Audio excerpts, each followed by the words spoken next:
Hi, Rise. Welcome back to Let's Study. Today we're studying Ruth chapter 3. Before we dive into this message for today, I want to encourage you to go over to Kandi, Nicole, or Rise.com and get your copy of your Bible study along so that you can dive deeper into this word. So far, we have seen that they have come back into town. Ruth and Naomi have entered into town, and they are the talk of the town. Word is spreading all about them all around town, okay?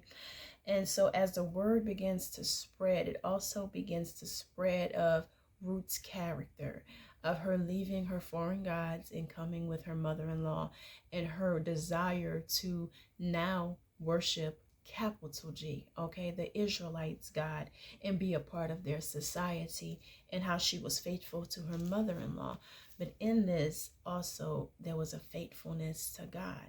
So that faithfulness actually gives her favor with Boaz as she's over there and she's getting some barley. All right. So Boaz makes provisions for her, and he makes sure that she's safe in the field and she has everything she needs in order to reap a good harvest, okay, for her and her mother-in-law. So now we're over here in chapter 3, and let's begin to read. Ruth's mother-in-law, Naomi, said to her, "My daughter, shouldn't I find rest for you so that you will be taken care of? Now isn't Boaz our relative? Haven't you been working with his female servants? This evening he will be winnowing barley in the threshing floor. Wash, put on perfume oil, and wear your best clothes. Go down to the threshing floor, but don't let the man know that you are there until he has finished eating and drinking. When he lies down, notice the place where he is laying. Go in and uncover his feet and lie down. He will explain to you what you should do." So Ruth said to her, "I will do everything you say." She went down to the threshing floor and did everything her mother-in-law had charged her to do. After Boaz ate, drank, and was in good spirits, he went to lie down at the end of the pile of barley. And she came secretly, uncovered his feet, and lay down. At midnight, Boaz was startled, turned over, and there laying at his feet was a woman. So he asked, "Who are you?" "I'm Ruth, your servant," she replied. "Take me under your wing, for you are my family redeemer." Then he said, "May the Lord bless you, my daughter. You have shown more kindness now than before, because you have not pursued younger men, whether richer or poor. Now don't be afraid, my daughter. I will do for you whatever you say, since all the people in my town know that you are a woman of noble character. Yes, it is true I am a family redeemer, but there is a redeemer closer than I am.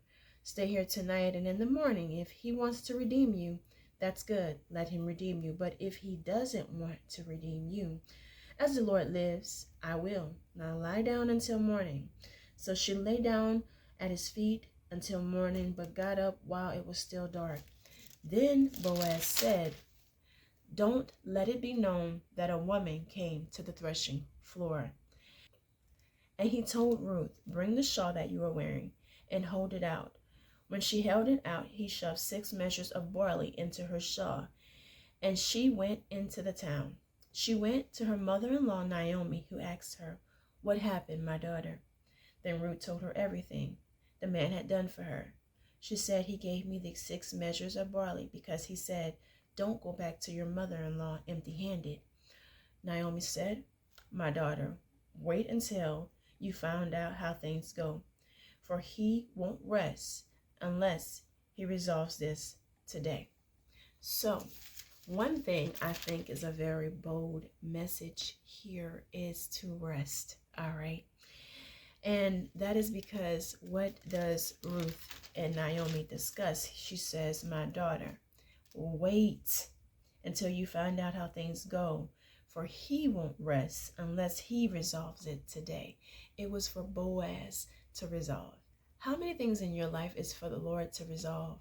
But we have a problem with just waiting it out. A lot of us have this problem with waiting it out. And I believe the reason why Naomi is telling her to wait is because she's been living with her for a while. And furthermore, you guys think about how nerve-wracking that must be to have been told to go lay at a man's feet and ask him to marry you, and now you gotta wait and see if he's going to do so, okay? There's this little part of you that says, I don't know if he's still going to do it. Yes, he's shown these great gestures. Yes, he gave me 6 things of barley, but you're wondering in your head, how is this all going to work out, right? So she has all those thoughts going on in her head about how is this all going to work out for me? That's that worry, right? That fear also. But her mother-in-law speaks to that fear, all right? And we also see how Boaz is such a man of character. He didn't want her to feel that. He wanted her protected once again, her identity. He hid that. He said, don't let it be known that anyone was here, right? And he sends her back with a covering, basically letting her know provision, and also in her covering the shawl that she came with, that he's going to cover her, he's going to provide for her. And he sent her back with almost like a promise kind of note that I'm going to make this right? And then we also see here the mother-in-law has a plan. She said, shall I not find rest for you so that you will be taken care of? She sees all that favor that Boaz has given Ruth, and she's like, okay, Boaz is single. All right, I don't know if Boaz is mingle, but he surely was single. I don't know if he was mingling, but he was single, all right? So he didn't have a wife. She saw an opportunity there for her. He also was very wealthy. He was a kinsman redeemer on their family line. She saw opportunity there, all right? And so she tells her basically, clean yourself up. Get attractive. Going to catch his eye here, all right? We're going to wait until after the man has worked hard. He has eaten, he's satisfied, and now he's resting. He's in good spirits, right? And I want you to go lay at his feet. In that time, there's something about feet, y'all. Feet had a representation that's going to come up in chapter 4 also with the shoe. You'll see, all right? But feet has this representation. There's something in it that represents basically honor, okay? And so when she goes and she sits at his feet, it's like a place of honor that she's sitting up. And so he asks, who are you? Y'all, she put herself together very well, all right? He didn't even recognize her. Mind you, she had been in the field. He kept seeing her every single day, working. But once she got cleaned up, okay, you know how they say that saying, I clean up well? She cleaned up very well, okay? He didn't even recognize her. He was like, who are you?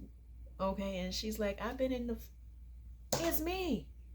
And don't you recognize me as Ruth, okay? And so, she asks us basically if he would take care of her, if he would be the redeemer, redeem her, and marry her. Y'all, this is kind of the opposite of what we tell you not to do in these times. Don't be asking no man to marry you, okay? This is a different time, all right? And it's a different situation. Please wait on what God has for you, all right? But we see these women, one thing I could say is they let it be known of their interest, all right? Maybe nothing's wrong with letting it be known of your interest, okay? But you should not be pursuing them. They should be pursuing you, all right? So come back tomorrow for Let's Study, and we're going to be studying Ruth chapter 4 tomorrow, and we're going to see how this all works out for Ruth and Naomi.